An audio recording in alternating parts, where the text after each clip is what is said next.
And now we're joined by Denella Ri'chard on the TravelPulse Podcast. Denella, thank you so much for joining us today. Thank you. It's a pleasure to be here. Awesome. So just for those of who are listening and watching who don't know you, tell us a little bit about yourself. So I have been in the travel industry for probably well over 20 years now. Kind of started my career in the online travel space, working out of Dallas, Texas in the early days. And that kind of took me on to work in Europe, launching an online travel startup in Brussels, Belgium. From there, I came back to the States and decided to enter the corporate world, where I worked for Hilton Worldwide for several years, working in global marketing.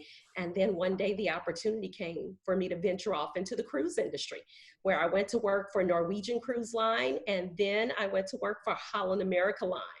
So as you can see, I've spent quite a bit of time in this industry that I absolutely love and adore.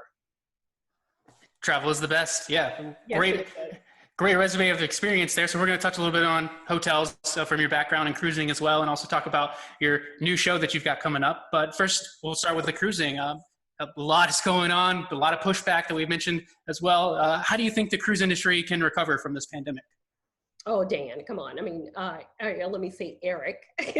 That's fine. Eric, the cruise industry will absolutely recover. You know, there's no doubt about that. I mean, there's a lot of pent-up demand out there.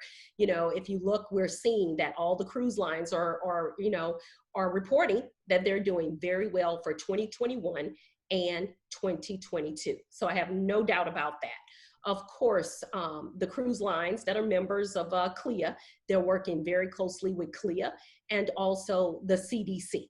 So that is very encouraging. So I think though, will the cruise industry come back? Of course, absolutely it will. I think it's going to be a combination of working with CLIA and the CDC, but also being proactive and innovative. So I'm waiting just to see, which cruise companies are going to come with the best technology, because we've seen all the things out there: wear your mask, wash your hands, use hand sanitizer, temperature checks. All those things are good. But I think there is, it's going to be some form of technology that will be able to give us, rapid testing, rapid results, immediate results, so that we can safely get back to cruising. Great, thank you. And I think having you on here with how much experience that you have in the cruise industry, and also with training and working with travel advisors, training tens of thousands of travel advisors, which is amazing to have under your belt with all that experience. For cruise advisors listening out there that have a lot of business with booking cruises through their business, where do you think cruise advisors can go from here? Are there any tips or things that they can do better to help their business out? Absolutely. I think they should be, continuing to book for 2021 and 2022. Because again, the pent-up demand is out there, the interest is there, the bookings are coming in. Now, and I think it's really an encouraging time. It's probably one of the most exciting times I've ever seen for travel advisors, because we need them more than ever, because people need advice. Where can I go right now? So whether it's domestic travel or whether it's international travel, you need somebody that can help navigate you in that decision. So travel advisors are the experts. So if I'm a travel advisor, I am updating myself on that information and keeping myself armed so that I am the knowledge expert. I just saw a list that Delta put out that, encompasses all the different places you can go and travel right now, and what are the restrictions or the requirements. I also saw there's in the Caribbean, I think it's called the Caribbean Travel Sellers Facebook page, a young lady by the name of Kelly. She's put together a great list that details all the requirements if you decide to travel to the Caribbean right now, which countries are open to travel to, which countries are not. So I think as a travel advisor, if you market yourself, as saying, hey, contact me, I can help you in making your travel decision and help you navigate that. Because what you don't want to happen, and I've heard and I've read about it happening in a few different destinations, people are booking trips, they get there and they think they can go to the beach. Well, guess what? The beaches are closed. If you had consulted with your travel advisor, they could have informed you that the beaches are closed. Now, if you still choose to travel there are a few things you can do, but it may not be the number one thing that you wanted to do, which if it was going to the beach, that could be out. So I think travel advisors are more important than ever right now. Definitely. That's one thing we've always been preaching here with the Travel Pulse and on this podcast too, is you've got to stay up to date if you are an advisor. And if you're not an advisor and you're trying to book your own vacations and you have all these questions, you really should work with an advisor. So moving on to hotels and stuff, what are your thoughts on the hotel industry right now? How can it rebound from this pandemic? Well, I think we're already seeing a little bit of a rebound from the hotel industry. At least they're out there, their doors are open and they're, able to operate. Now they may be operating at limited occupancy, but it's not like the cruise industry where, most of the ships are not able to operate right now. Right.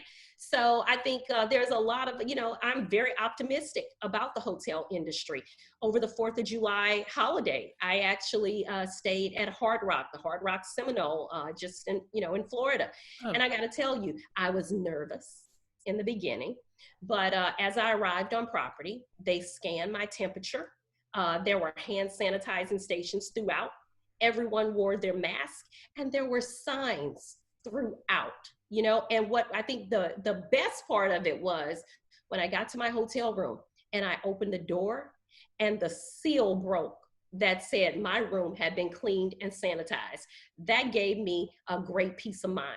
So I'm very encouraged by the hotels. It may take some time because of course we have certain restrictions in every, state and, in different countries, governments, whatever, that we have to operate under right now. Everybody can't just open and fill their hotels to capacity, but at least we're seeing people, check in the hotels and at least they have some form of occupancy. And you know what? The hotels are going to be instrumental in helping the cruise lines learn, some of the key learnings, what can be done so that the cruise industries can also get back to sailing sooner than later. Absolutely, yeah, and I think that's a good point too with having hotels that are at least they can have the occupancy there. Cruise lines aren't allowed to sail at all, so maybe the cruise lines can learn a lot from that as they go to, get back on the waters. So speaking of, you mentioned you're at the Hard Rock there in Florida, and domestic travel right now, I always preach on here about domestic travel. I love traveling domestically. Are there any places right now you would recommend that would probably be great for domestic travel if people are looking to do that? Or like, where do you think would be, great right now for people to look domestically? Yeah, definitely. I recently had a guest on my show from Visit Anchorage, and it was David Castle. And David, shared some great information with me about visiting Alaska right now that I didn't know. But Alaska is open for tourism and open for business. And all you have to do is bring your COVID test within 72 hours that shows you were negative. And you have an amazing destination that's there to be enjoyed. Of course, in this COVID era, we know we have to keep distance, socially distancing. And what better place than Alaska?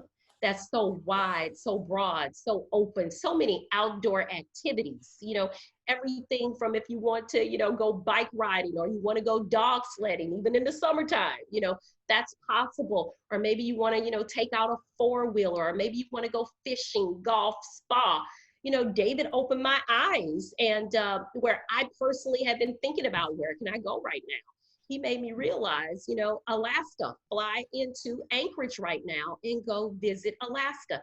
And it's prime time because, during the, past few years when I normally cruise to Alaska at this time of year. I'm normally in Alaska in August or September. And I was so stuck in the cruise mindset of going to Alaska that until David said it, it just didn't even cross my mind to fly into Anchorage and still have an amazing vacation in Alaska. So Alaska would be my number one pick right now. That's great. Yeah, Alaska would, any type of socially distant vacation, I think is going to get people piqued in interest where you can be spread out and get one with nature as well. So Alaska would be a great one there. So you mentioned having David on your show. Could you tell us a little bit about your new travel show, how you got started with it, what's coming up, where can people watch it? Absolutely. So my show is called Traveling with Denella Ri'chard, the at-home edition. And the way this came about is because as we've gone through this COVID era, and we're watching, our industry take a beating, not only our suppliers, but our travel advisors, I just, I asked myself, what can I do to do my part to keep people excited and inspired about traveling? So that's kind of like the basic, reason why the show came apart, is because I wanted to continue to inspire people to travel. But then as the show went on, there was a revelation that came about. And the revelation was that as we talked about these destinations, and it was on my first show, and we were talking about South Africa, and my guest, he was from Cape Town. And I remember him sitting there and he was telling me that, oh, well, the borders are closed, nobody can come in. And I'm going, oh my God, I'm trying to sell this destination. And what you're telling me, people can't, come in, that's disheartening. But as he talked about it, I leaned into that conversation and a light bulb went off. And it said, you know what? But this is what people need to know. They need to know, and they want to know what is going on in these destinations right now. And it's okay that I can't book today, but it doesn't stop me from booking for 2021 and 2022. So that has been the light bulb moment for the show, is that we are able to get the locals from these various destinations that are giving us the COVID update of what's going on in their destination. And then they're also telling us, look, but and in 2021, 2022, come, because here are all the amazing things that you can do. So that's kind of like the, kind of like an overall glimpse of the show, if you will. And for those that are interested in watching, actually this upcoming Sunday, we're going to be featuring Alaska on the show. And then I have 2 other exciting destinations to come, which I won't reveal right now, but actually, I will tell you guys. It's going to be Venice and Cuba. Venice and Cuba after Alaska. And the easiest way to watch the show. So it is a broadcast show, right? And it is on the CJC network. And you can find it by visiting Tiki Live, which is an app that you can download with your smartphone, and go to channel 54. And again, it's a broadcast show. So it comes on Sundays at 8:30 p.m. Eastern time. So it's not on demand where you can play it back. It's broadcast. So you have to catch it on Sundays, 8:30 p.m. Eastern time. And you can also catch it on your smart TV, Select TV, on your Roku, as well as on your Fire Stick. So download that Tiki Live app. It's the easiest way I like to recommend where you can catch the show. Awesome. Well, between Alaska, Venice, Cuba, I got a Roku TV. I'm downloading it and watching it. So thank you for giving us that scoop on those. And I wanted to know personally, where do you want to go after all of this is over? Like, where's the next place that you're planning on visiting? Like, is there any place that really sticks out for you right now? When this is all over, I want to get to Europe. I can't wait to get to Europe. Like I mentioned, Venice is coming up on the show, and I'm already dreaming about Venice and missing Venice, and can't wait until I can get there. But in the meantime, David has given me some hope that I can go to Alaska. So I'm going to be planning a trip sometime soon to visit Anchorage. Absolutely. I think that sounds great. Yeah, that would be awesome, especially this time of year for sure. So Denella, let everyone know where they can find you personally if they want to reach out to you with any questions or comments, or where they can find you, follow you on social media or anything like that. Absolutely. They can find me on Facebook. Just type in my name, Denella Ri'chard.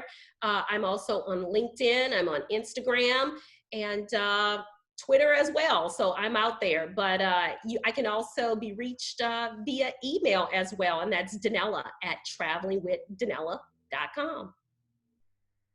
Simple enough. Thank you so much, Denella, for joining us. We really appreciate it. That's all the time we have on today's show. So thanks for listening. Thanks for watching, and have a great week. Thank you so much for having me.